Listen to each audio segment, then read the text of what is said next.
The author of Chazdei David continues to summarize the teachings of the Arizal with the following insights. וכשעלה ברצונו לברוא את העולמות, when the Creator decided to create the worlds, כדי שיכירו את גדולתו, so that his creations will recognize his greatness.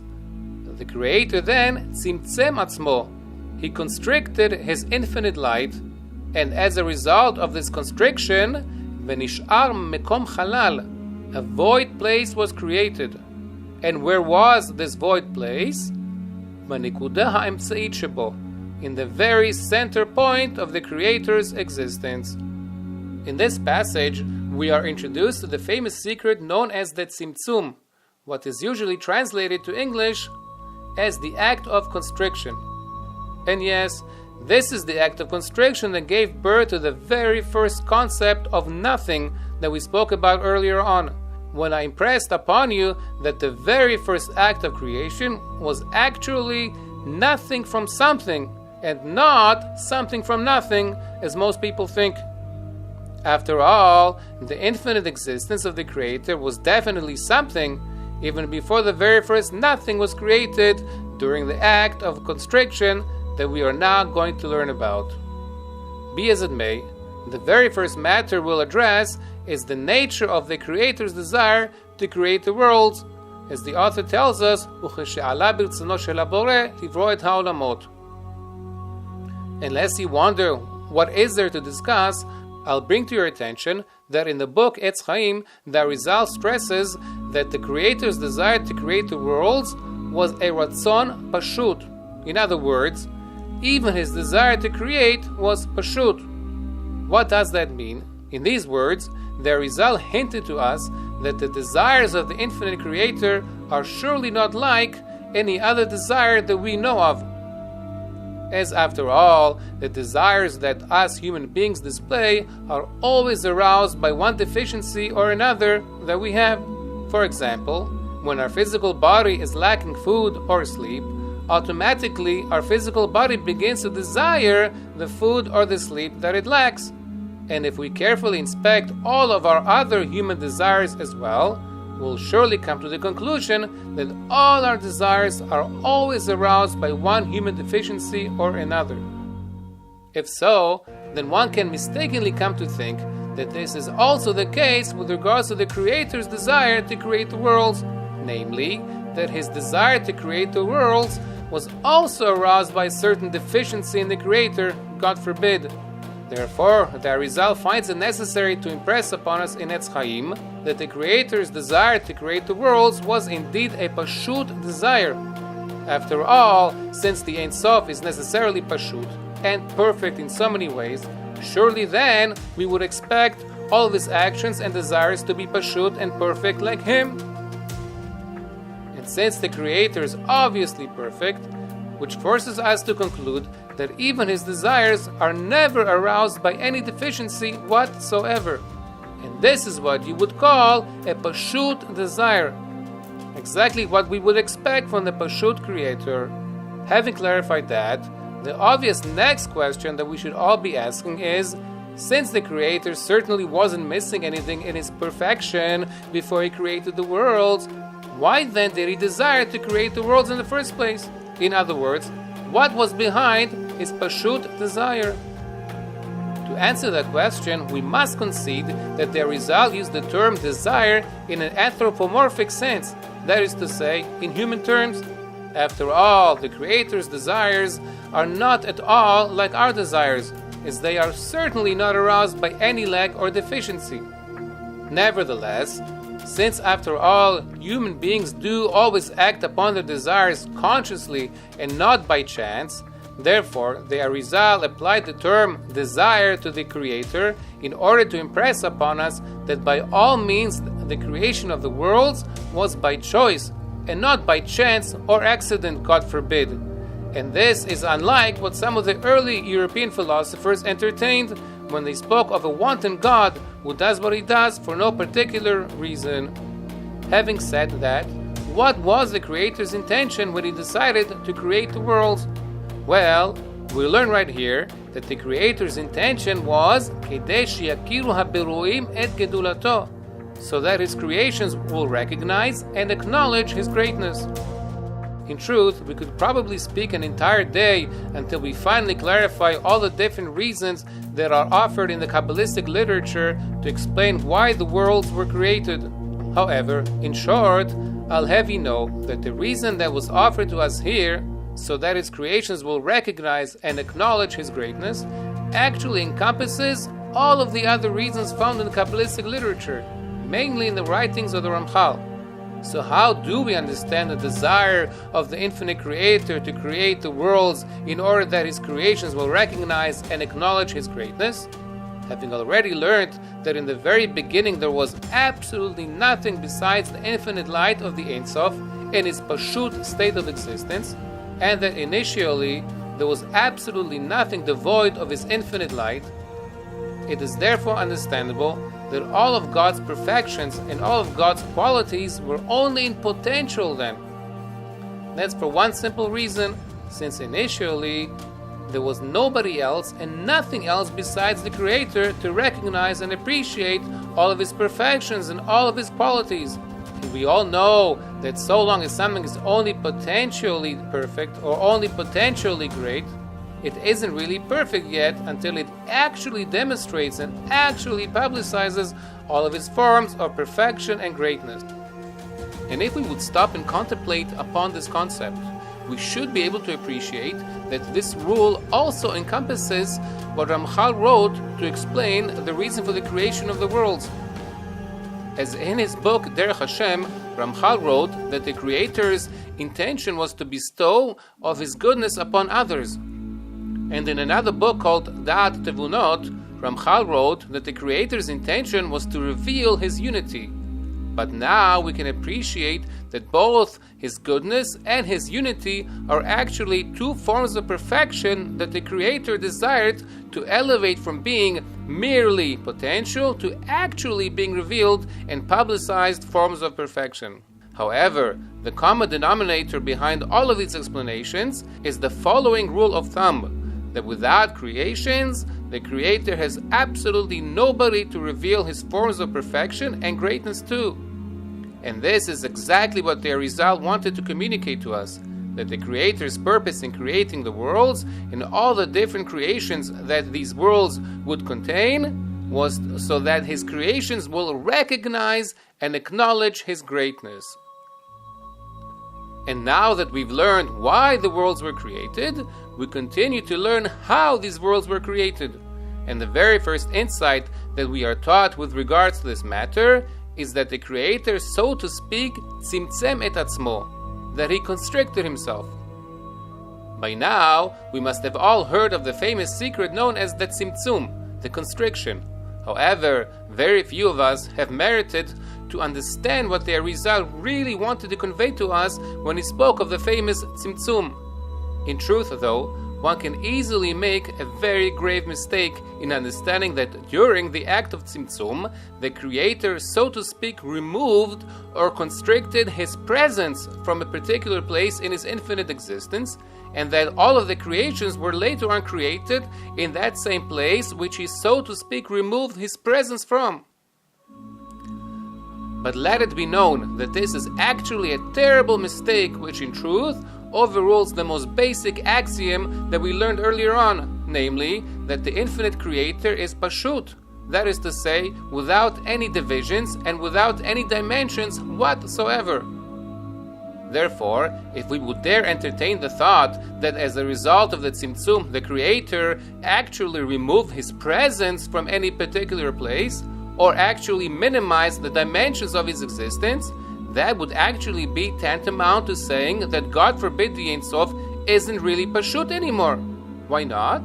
Because whether we've realized it or not, with that mistaken understanding, we've actually limited his dimensions to everywhere except for that one single place from which he has removed his presence during the act of the Tzimtzum. It is therefore incorrect to entertain such a belief, and in truth it is also forbidden by Torah law to entertain that there are actually dimensions in which the Creator doesn't exist inside of anymore. That of course begs the obvious question: how should we understand the Arizal's intention in the Tzimtzum? In truth, the secret of the Tzimtzum teaches us that when the Creator desired to create the worlds, then in order to enable the worlds and all the creations to attain their own identity and own powers without being automatically cancelled out by the infinite powers of the Ein Sof, the Creator therefore restricted and removed His infinite power and control in favor of the power and control of His new creations. After all, had He not done that, then the powers and the abilities of His creations would never have been able to be revealed, since they would automatically be overpowered and negated by the infinite powers of the Creator. However, pay very careful attention to the fine difference that we are pointing out here. As opposed to the very mistaken belief that we overruled earlier, we are no longer saying that the Creator removed His presence from the place of the Tzimtzum, as of course that would be limiting His infinite dimensions.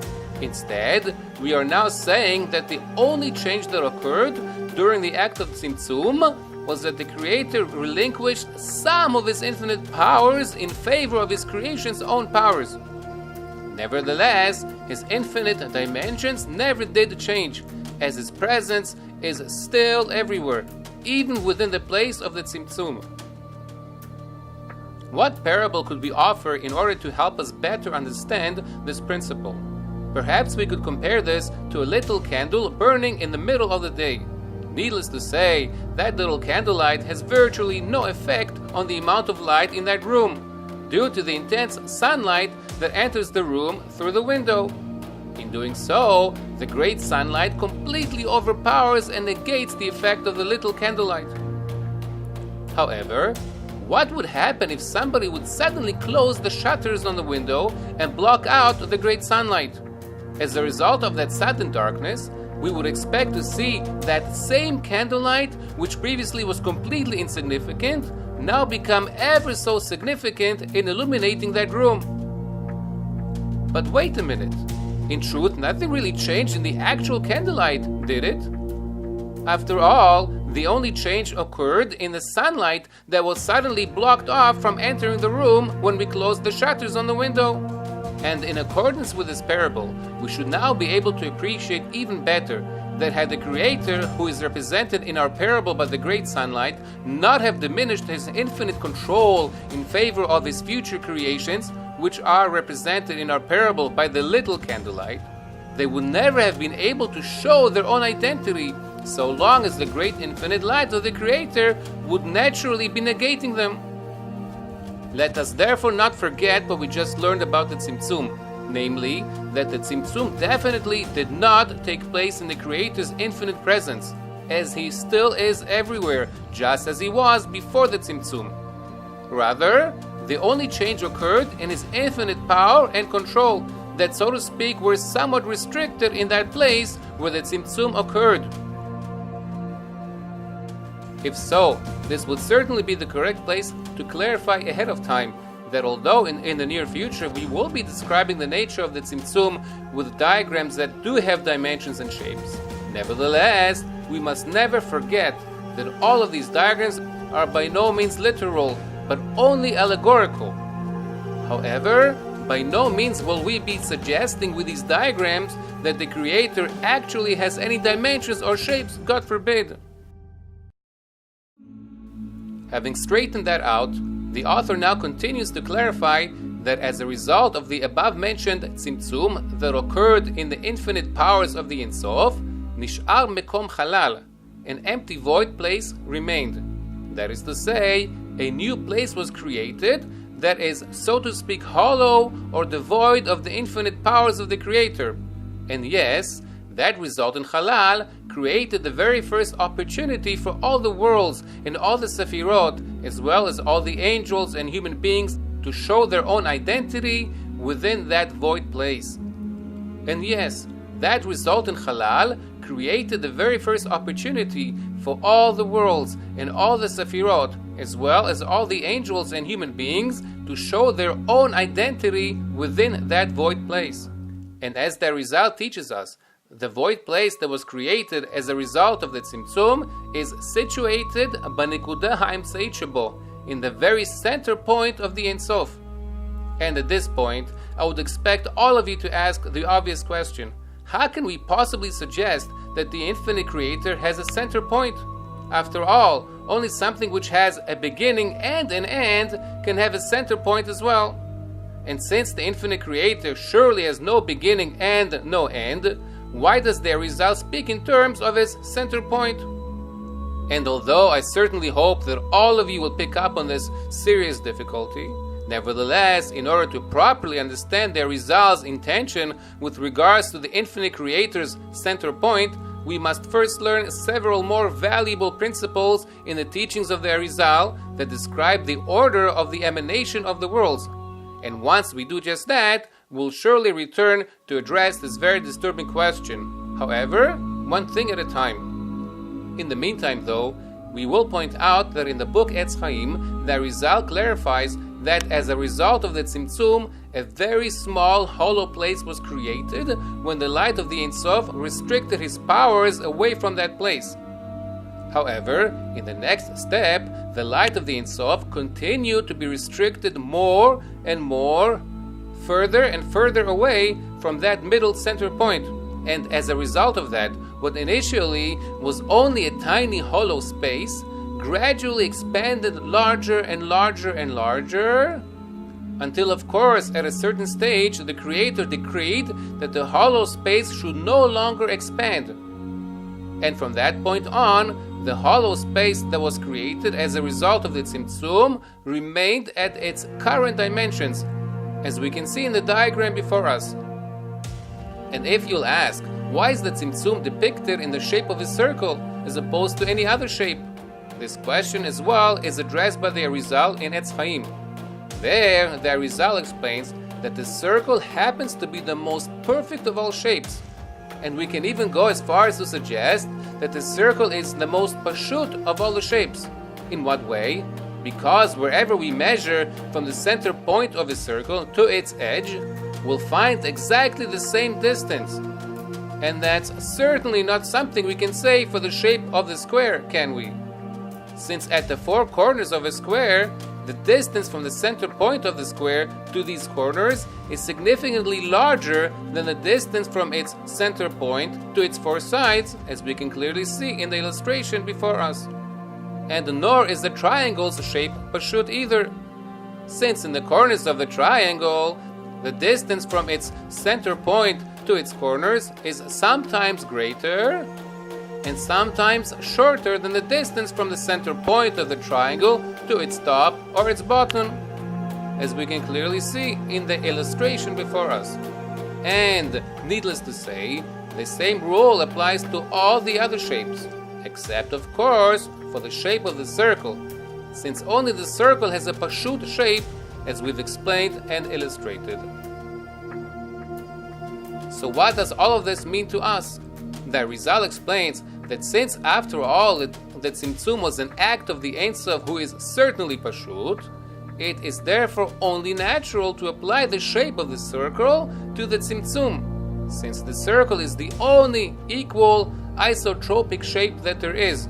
And as I have embellished for you in the previous diagrams of the other shapes that do have angles, such as the square and the triangle, we do not find any other shape that is more pashut and more isotropic than the shape of the circle. And before we continue onwards in our learning in the upcoming sessions, I'll take this opportunity here to remind our learners that although time after time we'll continue to illustrate various shapes with different dimensions, nevertheless, we cannot allow ourselves to forget that all of these illustrations are really nothing more than allegorical parables that we feeble human beings must use in order to help our very limited human mind grasp these very ethereal and almost far-fetched Kabbalistic concepts that speak of spiritual worlds and dimensions that our human experience has never been exposed to. But in truth, though, the Tzimtzum really exists in a purely non-dimensional reality, which obviously our human minds cannot possibly fathom or relate to. inasmuch we must therefore rely upon these allegorical shapes in order to give us at least some chance of understanding something about these hidden spiritual realms.